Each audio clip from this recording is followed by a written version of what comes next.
Hey guys, so welcome back to the 2025 book review. I read 1, 2, 3, 4, 5, 6, 7, 8, 9, 10, 11, 12, 13 books this year. So in January, the first book series that I read was The Stolen Heir and The Prisoner's Throne. So this duology, 5 out of 5 stars. Genuinely, such a good book series. It's a duology off of the Cruel Prince trilogy. If you like the Cruel Prince, I think you'll love these. I believe that there was more of a romance element in this compared to the Cruel Prince. So if you felt like the Cruel Prince was lacking a bit of romance because it wasn't the main plot theme, I think this duology would do you good. Please do not go into reading this book series, please, because apparently everyone does. Don't go into it expecting to see Jude and Cardian, or Cardan, whatever you pronounce the name. It's not about them. It's about the main characters of this book. So have your expectations low in the sense of expecting characters from the Cruel Prince to show up. It's not about them. It's a different plotline, but just the same world. You obviously do get the occasional cameo, but they're not the main characters anymore. So just enjoy it. I love this book series, 5 out of 5 stars. Well, genuinely so good. Looking back on this book series, Ren and Oak are genuinely such amazing characters. I love Ren, and I loved that the element of fantasy was very much out there, especially with the descriptions of what the characters looked like. It wasn't just, oh, they're elves and they have pointy ears. It was actual like mythological creatures, which I thought was really cool. I haven't really gone into fantasy in that extent, like as far as I've gone through. It's like vampires, you have your fae, but nothing that looks kind of otherworldly. So that was really good. The next series I read was the Caraval trilogy, including Spectacular, so it's 4 books. I currently don't have 2 of them with me because my sister's currently reading them. But here they are, this Caraval, and then we have Legendary. I loved Caraval. Legendary was good. I was kind of just like tripped out half the time, but this book series did get a 5 out of 5 stars. If you loved Once Upon a Broken Heart, genuinely this series, you're gonna love it. It's Stephanie Garber. I love her writing. I love how she just describes things in such a mystical and magical way. I would highly recommend this, especially if you love the author. You will love these books. It's more darker. I feel they touch on darker themes, and there are some things maybe a trigger warning might be needed, but I personally loved the darker theme and thought it was just so good. Whereas Once Upon a Broken Heart is more light and fluffy, I feel. Obviously there's some themes or some scenes that are intense, like any book has, but I found this was just a bit darker. So if you want like a more darker, maybe mature themed book, even though this book series did come first, I would recommend these. Would I recommend reading this series before Once Upon a Broken Heart? I'm not sure. I personally would. But Once Upon a Broken Heart, that trilogy, is like a 6 out of 5 stars for me. So a lot of people don't like the Caraval trilogy as much. So it might be easier if you're new to reading fantasy especially to read Once Upon a Broken Heart, because that is like a definite minimum 3-star rating even if you don't like reading. Whereas Caraval might be a bit trickier, a bit harder. The next book that I read in April and May, Sense and Sensibility by Jane Austen. I try to read a Jane Austen book or an old-timey book, you could say, at least once a year. This did take me 2 months to read, but I think it's just because the language is obviously very different to how it is now, so I have to really concentrate when I read it. Would I recommend Sense and Sensibility? Yeah, 100% yes. I didn't think I was going to love it as much as I did. I've read Pride and Prejudice, and that's an immediate 5 out of 5 stars. I love the movie, I love the book, and I read this, and I was so not disappointed. I gave it a 4 out of 5 stars. I think because you do follow the story of the 2 sisters, I prefer stories where it kind of follows one character, so more of the story you can kind of emotionally connect more, I feel, with one character over two. That's just my personal hot take. But I genuinely loved it. It nearly got out of 5 out of 5. But I'm sticking with a 4. Please read this book. Please read it. It is a tough read if you're used to just reading like rom-coms that are like 300 pages and it's very easily English. But I genuinely loved this book. Like, the romance in this is just so pure and sweet, and just like the yearning, and please, this book is just genuinely so beautiful, so beautiful. In May, I read a non-fiction book, which is a surprise because I don't ever read non-fiction, but it's just, look how cute that is. Look how cute this book is. It's, I can't pronounce it, I know. Ikigai, I'm not too sure how to pronounce it.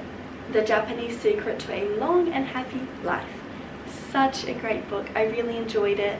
The themes in the book aren't, I would say, revolutionary by any means, or brand new or never thought of before, but I think it's a really good reminder of, I guess, just, I don't know, like, of how to live life. It's not quite self-help book, but it kind of is. It's, if you want to get inspired, I would read it. It's a very short read. How many pages is it?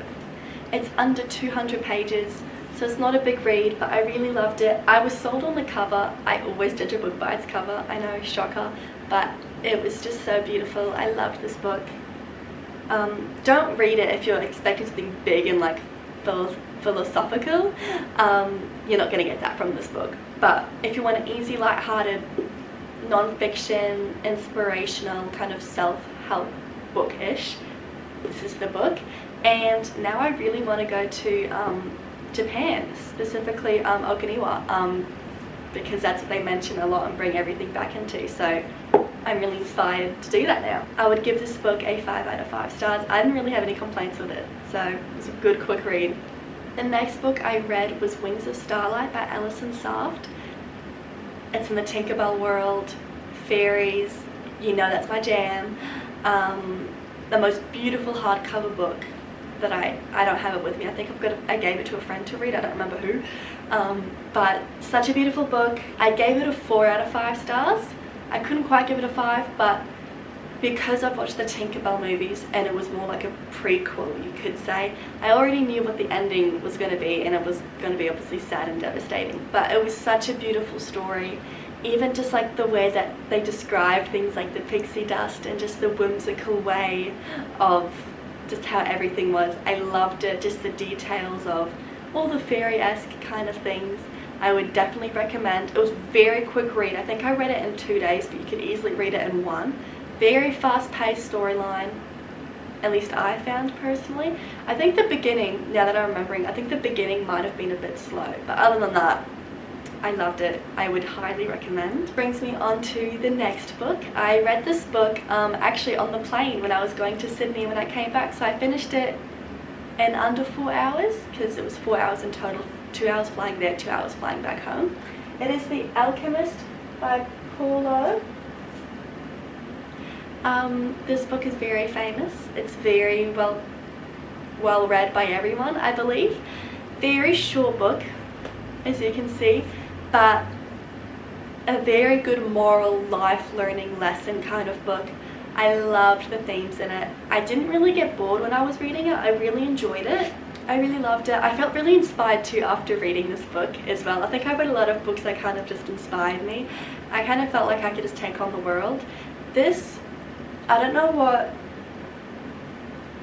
this is very much like in a fantasy adventure book, but by fantasy it's more not fantasy in creatures, more fantasy in like things that don't normally happen in real life but do happen, or they can happen, like people just popping in and out of nowhere, otherworldly. But it wasn't like fantasy in the sense of how the other books that I'm recommending, like there's fairies and there's things like that.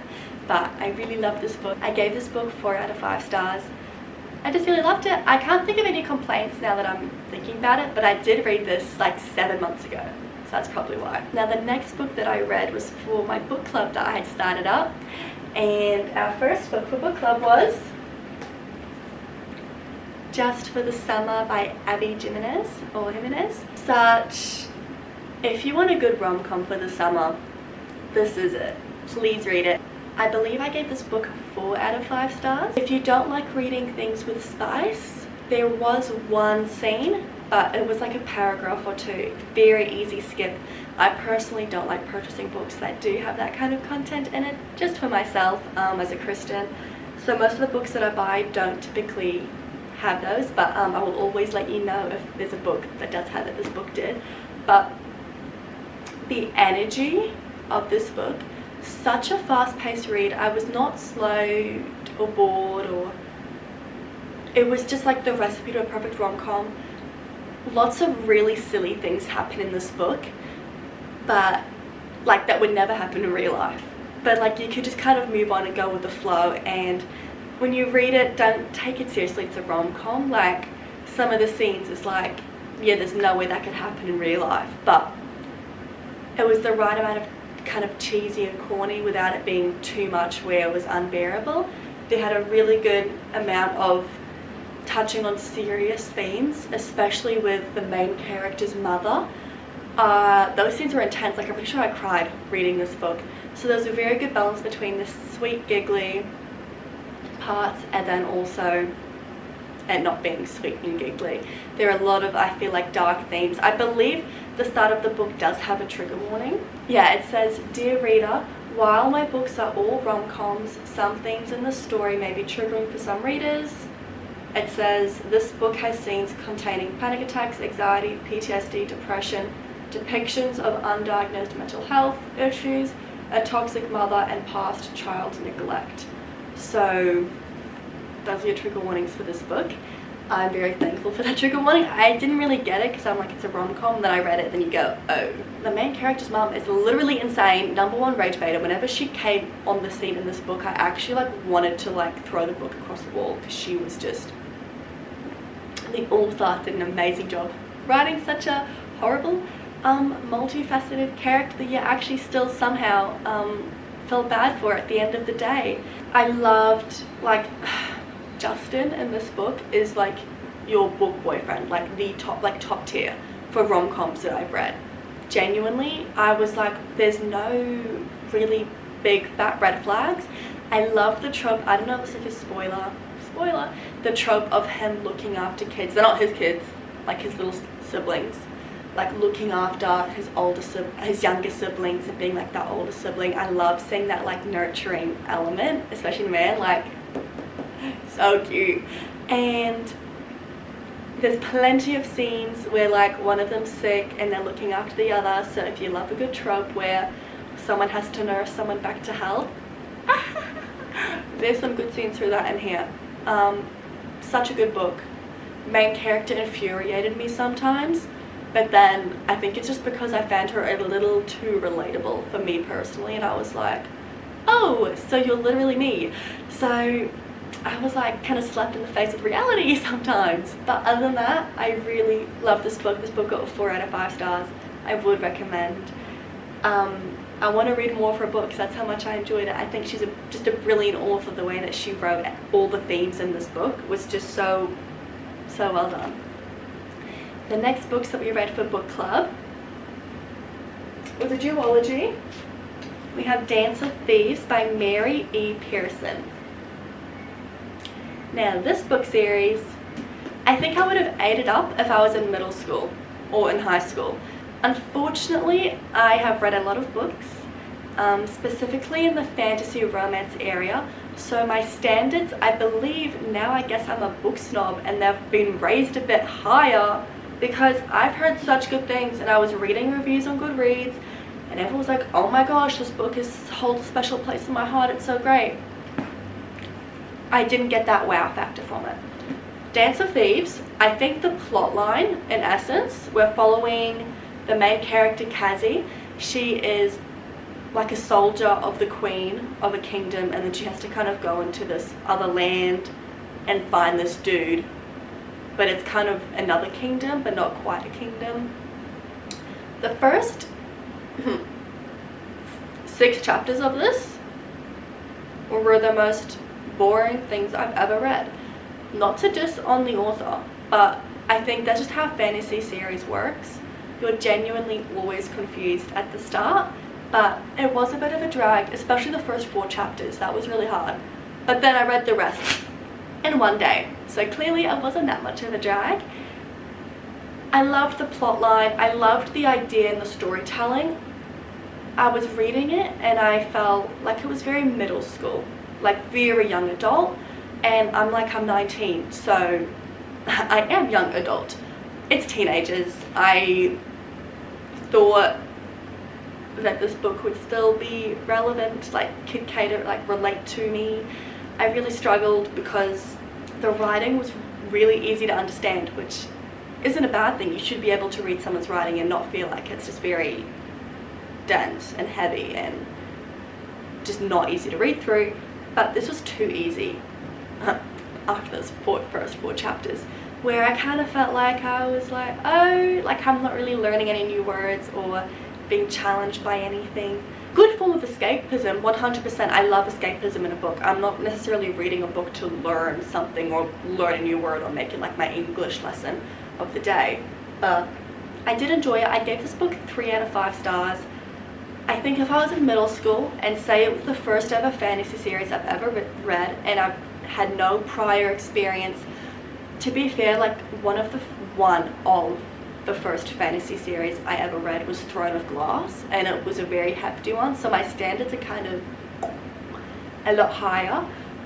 So reading this kind of after reading Throne of Glass and like Once Upon a Broken Heart, where I think those were just like, I think those are my 2, like, and like the Cruel Prince trilogy, those are like my top 3 favorite like fantasy series. This just fell a little flat for me, but I'm sure if I read it like it was the first book I read and I was reading it and I was in year 10, I would have given this a 5 out of 5. So I think if you're younger, the demographic is definitely for you. Please read it. It was really great. Loved it. Now we have Vow of Thieves, still by Mary E. Pearson. So this is the second book in that duology. This I preferred. This was more intriguing, invigorating. I was like, ooh, what's happening? If you saw my previous reading vlog, all those facial expressions were for this book. This book was crazy. Like Cassie and Jace are we kind of see a lot more development and growth in them, and there's a lot of betrayal, and I was expecting lots of betrayal from this one, but it was more like I already knew what was going to happen and it kind of fell flat and it wasn't as dramatic. This one I believe carried through, I think, and even I feel like the writing improved personally from what I kind of noticed. So I gave this one a 4 out of 5 stars. I don't think it's enough for me to give the duology a 4 out of 5. It's 3.5, maybe a 3. But I really enjoyed this one. I think this one, she did so good. And they kind of introduced not a new character, but a character we kind of overlooked from the first book. And he becomes a very prominent character in this book series. And number 1 rage baiter. If you wanted to, like, as soon as he came up on the page, you were like, it's this man again. So the writer did a good job at making me hate this character in this book series.